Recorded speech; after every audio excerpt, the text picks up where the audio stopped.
রবিবার আগরতলা প্রেস ক্লাবে 2024 সালের টেট 1 এবং টেট 2 এর আর্টস বিভাগের ছাত্রছাত্রীরা এক সাংবাদিক সম্মেলনের আয়োজন করা হয়। এদিনের এই সাংবাদিক সম্মেলনে উপস্থিত ছিলেন টেট 1 এবং টেট 2 এর সমস্ত ছাত্রছাত্রীরা। শুনুন তারা সংবাদ মাধ্যমের সামনে মুখোমুখি হয়ে কি প্রতিক্রিয়া জানান। সাংবাদিক ভাই বন্ধুগণ আপনারা এসেছেন, এখানে আমাদেরকে সময় দিয়েছেন আমাদের যে বিস্তারিত বিষয়টা আছে সেটা সকলের সামনে তুলে ধরার জন্য। তো তার জন্য অসংখ্য ধন্যবাদ আপনাদেরকে।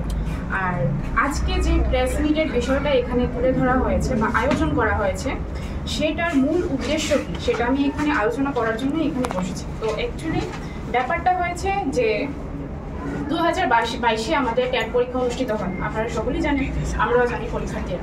2022-এর পর 2021-এ হয়েছে, আবার পরপর 2022-এও হয়েছে। কিন্তু 2023-এও কোনো পরীক্ষা হয়নি, 2024-এও কোনো পরীক্ষা হয়নি। পরীক্ষার্থীরা কিন্তু আশায় ছিল, তারা পরীক্ষা প্রিপারেশন নিচ্ছে, পরীক্ষা বসবে, সবারই একটা আশা থাকে পড়াশোনা যখন করছে। তো পরপর 2 বছর কিন্তু কোনো পরীক্ষাই হয়নি। তো 2022-এর পর আবার 2025-এ পরীক্ষাটা হয়েছে। তো এখানে ত্রিপুরা রাজ্যের যে বিএড ডিএলএড ছাত্রছাত্রীরা রয়েছে, যারা এই কোর্সগুলো করেছে, তারা পরীক্ষায় বসেছে। 2000 পরীক্ষায় তারা খুবই খুশি। পরীক্ষা হচ্ছে, টিআরবিটির তরফ থেকে ট্যাট পরীক্ষা আবার অনুষ্ঠিত হচ্ছে এত দীর্ঘ অপেক্ষার পর। তো পরীক্ষা দিয়েছে সকল পরীক্ষার্থীরা। আমিও একজন পরীক্ষার্থী, ট্যাট 2 আর্টসের স্টুডেন্ট। এখানে ট্যাট 2 আর্টসের তরফ থেকেই আজকে এই আয়োজনটা। তো আমিও পরীক্ষা দিয়েছি। তো পরীক্ষার্থী মহলে পরীক্ষার পর যে বিষয়টা উঠে এসেছে সেই বিষয়টা হয়েছে যে 2025-এ যে ট্যাট পরীক্ষার প্রশ্নপত্রটা, যেটার মধ্যে ট্যাট 2 আর্টসের ব্যাপারটা আমি তুলে ধরছি এখানে।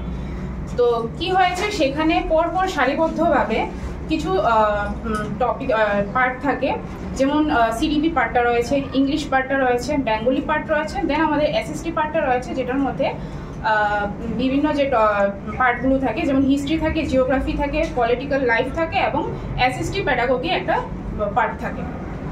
তো কি হয়েছে, পরীক্ষার্থী মহলে যেটা পরে উঠে এসেছে, পাশাপাশি পরীক্ষার্থীরা যখন পরীক্ষা হলে ছিল, সেখানেও কিন্তু একটা বিভ্রান্তিকর একটা পরিবেশ সৃষ্টি হয়েছে। কেন সৃষ্টি হয়েছে সেই বিষয়টাই আমি আজকে তুলে ধরবো। কি হয়েছে, পরীক্ষার যে প্রশ্নপত্র করা হয়েছে সেই প্রশ্নপত্রের মধ্যে আমি কিছু বলবো না, অসংখ্য ভুল রয়েছে, অনেকাংশে ভুল রয়েছে। যেমন আমার একজনই ট্যাট 2 আর্টসে, আমার একজন দিদি বোন, ও সিডিপি পার্টটা আপনাদেরকে বলেছেন। তো মানে বেঙ্গলি পার্টটা, ইংলিশ পার্টটা, এসএসটি পার্টটা, এই পার্টগুলোর মধ্যে অসংখ্য কিছু ভুল রয়েছে কোশ্চেনের মধ্যে। আমি এই ভুলগুলো আপনাদের সামনে তুলে ধরবো। আপনারা কি হয়েছে যে ভুলগুলির মধ্যে প্রথমত যে ভুলটা ছিল সেটা হচ্ছে আউট অফ সিলেবাস। যারা পরীক্ষার্থীরা রয়েছেন তাদেরকে একটা সিলেবাস দেওয়া হয়ে থাকে, একটা মেনশন করা হয়ে থাকে, সেই সিলেবাস অনুযায়ী তারা প্রিপারেশন নেয়। প্রিপারেশন নেওয়ার পর প্রত্যেকটা স্টুডেন্ট পরীক্ষায় বসে। তো এখানে যে সিলেবাসটা দেওয়া হয়ে থাকে, এখানে সারিবদ্ধভাবে বিভিন্ন পার্টগুলো থাকে, যেমন আমি এখনই বললাম সিডিপি, ইংলিশ, বেঙ্গলি, এসএসটি। যারা আর্টসে আছে, যারা সায়েন্স আছেন, সায়েন্সের পার্টটা। তো এই পার্টগুলোর মধ্যে অসংখ্য টপিকস থাকে। তো আমার কথা হচ্ছে যে আউট অফ সিলেবাস যে কোশ্চেনগুলো করা হয়েছে, এখানে মহাসমুদ্র সমান একটা সিলেবাস, এই সিলেবাসের বাইরে কেন কোশ্চেন রাখা হচ্ছে? এই সিলেবাস থেকে যদি কোশ্চেন করা হয়, এখানে প্রশ্নপত্রের মধ্যে 150 কোশ্চেন আছে, 150 নাম্বারের কোশ্চেন করা হয়ে থাকে। তো এই 150 কোশ্চেনকে বাদ দিয়েও আরো অনেকগুলো কোশ্চেন করা যায় যদি এই সিলেবাস থেকে করা হয়ে থাকে। কারণ কি এই সিলেবাসের প্রচুর টপিকস রয়েছে। যে কোশ্চেনগুলো করা হয়েছে, যে আউট অফ সিলেবাসটা আমি প্রথম মেনশন করছি, যেটা সিলেবাস বহির্ভূত, সেই যে টপিক থেকে কোশ্চেনগুলো এসেছে সেই টপিকগুলো আমাদের সিলেবাসের মধ্যে কোনোভাবেই মেনশন নেই, কোনোভাবেই নেই। সেখান থেকে কোশ্চেন করা হয়েছে। দ্বিতীয়ত যেটা হচ্ছে স্পেলিং মিস্টেক।